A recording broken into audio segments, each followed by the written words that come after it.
It's Hyp3r Halloween! Let's start off the found footage portion of this year's Hyp3r Halloween with one of the more well-known films in the genre, The Blair Witch Project. The Blair Witch Project isn't necessarily the first film to exist in the genre. That distinction goes to Cannibal Holocaust, if I'm not mistaken. It is safe to say that The Blair Witch popularized the genre, though. It's a film notorious due to the way it was marketed. It was marketed as actual real found footage. I know I'm getting ahead of myself a bit, but I'm going to describe this marketing as well as explain the plot. The posters for the Blair Witch Project varied, but the one that sticks out in my mind is the one made out to be a missing poster showing the three protagonists of the film, Heather, Joshua, and Michael. These three are aspiring filmmakers that set out to make a documentary revolving around the mythology of the Blair Witch. The filmmakers travel to Burkittsville, Maryland, where the Blair Witch is known to haunt. Quick aside, I was born and raised in Maryland. I was in my early teens when this movie came out. Thinking that there was some supernatural witch that lived in my state scared the crap out of me at the time. That really just goes to show how effective the marketing was, though. I know this is anecdotal, but there were lots of people talking about this movie when it came out. No one knew if it was real or not, and that generated a lot of interest. Things like this could not happen in this day and age. At least not easily. We're so connected and everyone is keeping an eye out for fake footage that this would be really difficult to pull off. I mean, the mother of Heather, the lead actress, reportedly received sympathy cards because people thought she lost her daughter. No way that could happen with social media. Plus, the whole making a movie based on the last known footage of people would raise some red flags. The Blair Witch Project is definitely a product of its time. The marketing, though, helped generate a huge amount of buzz that helped it succeed in the box office. In any case, back to the plot. The three filmmakers interview local townsfolk in Burkittsville and learn about a hermit named Hyp3r. Rustin was rumored to have kidnapped and murdered several kids. He was said to have killed them in twos. He killed one while another stands in a corner. Keep this in mind for later. The crew also hears about the legend of the Blair Witch and how most of the locals steer clear of the witch, whether they believe in it or not. The three filmmakers end up exploring the nearby woods where Rusty Boy lived in order to look for more evidence of the witch. They run into some more townsfolk that mention the forest is cursed, and they mention a kid that went missing for several days. They say the child said he saw a floating woman. Armed with this knowledge, our protagonists continue on and end up stumbling upon a graveyard. Of course, one of the filmmakers, Josh I believe, knocks over a pile of rocks.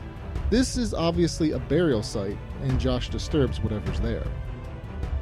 Heather, Mike, and Josh explore the forest during the day and camp in the forest at night. More and more creepy and supernatural things happen to the three protagonists as the movie progresses. It starts out with noises outside their tent and escalates to something shaking the tent. They also stumble upon stick figures hanging from the trees of the forest, as well as hear children's laughter. Their equipment and belongings are messed with throughout the film, and this also includes burial mounds erected in their tent. The trio begin to lash out at one another as tensions rise, and we see the shift in their personalities as the reality sets in that they're trapped within a forest with a witch.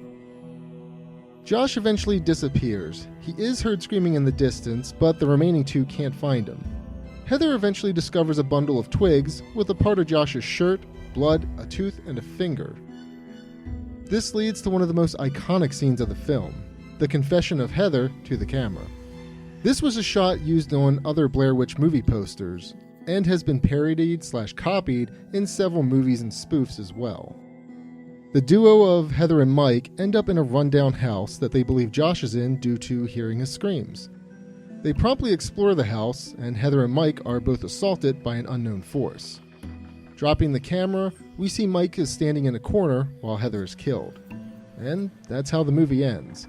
The viewer doesn't really get any insight on whether the witch was real, or if any of what was told to them was true, with the exception of the Hyp3r story. Of course, that is until the sequels, but more on those in a bit. The Blair Witch Project has what I love about found footage style films. They focus on more primal fears. It isn't necessarily about a boogeyman a la slasher film, and it isn't necessarily a supernatural spookfest either. It preys on people's emotions. It focuses on fear of the unknown. Not knowing what's outside of their tent is something that everyone is probably scared of when they go camping. Getting lost in an unknown area with no idea how to get back is also a scary concept. Mix in the group having their stuff messed with and a friend going missing, and you've got a downright terrifying situation. The scary situations in this case was actually caused by the director and crew. The director and crew broke sticks and walked around the camp at night, freaking the 3 actors out. The director apparently shook the hell out of the tent when the 3 were sleeping as well. This was all unscripted and scared the hell out of the actors. A lot of their reactions are legit. It's definitely a douche move, but the footage was amazing. In fact, a lot of the reactions were apparently real. The director got them lost on purpose to get them riled up. The townsfolk the actors interviewed were also plants hired by the director. The 3 main actors had no idea, so their expressions were real when interviewing the people. In fact, the Blair Witch is made up as well. Burkittsville, however, is real. The town had an uptick of visitors after the movie, including vandals and thieves. Again, I know this is anecdotal, but I knew a lot of classmates that saw this movie and wanted to go to the town to see if it was legit. Back to the film though, there was a sequel that came out the following year called Book of Shadows, Blair Witch 2. It performed very poorly. It ditched the found footage style film for a straight up supernatural horror film. Blair Witch 2 suffered from a lot of post-production edits and would honestly need its own video to really get into that. In fact, Good Bad Flicks has an awesome video on the subject of Blair Witch 2 if you're interested. There was a direct sequel to the Blair Witch Project in 2016 that was simply called Blair Witch. It centers around a new group of characters that explore the same forest from the first film. In the direct sequel, one of the main characters is searching for Heather from the first film, which also happens to be his sister, I believe. Also, I'm not sure if I just spoiled it, so sorry. There have been a lot of tie-ins for the Blair Witch Project. A series of novels called The Blair Witch Files were created to expand upon the story. There was also a trilogy of PC games that were released that also helped expand on the Blair Witch myth. The games look pretty interesting, and I think I'm definitely going to check them out at some point. So, does the film still hold up? Yes and no. If you're a fan of this style of film, then you'll love it. The shaky cam is known for causing nausea in some viewers, and the footage can look pretty bad if you're watching it on a smaller screen. The banter between Heather, Mike, and Josh can also get pretty tiresome, but it's a found footage film, and this is par for the course. But this is probably also the film that inspired that trope, so I digress. Either way, my suggestion would be to go into it with an open mind and just get immersed in the film.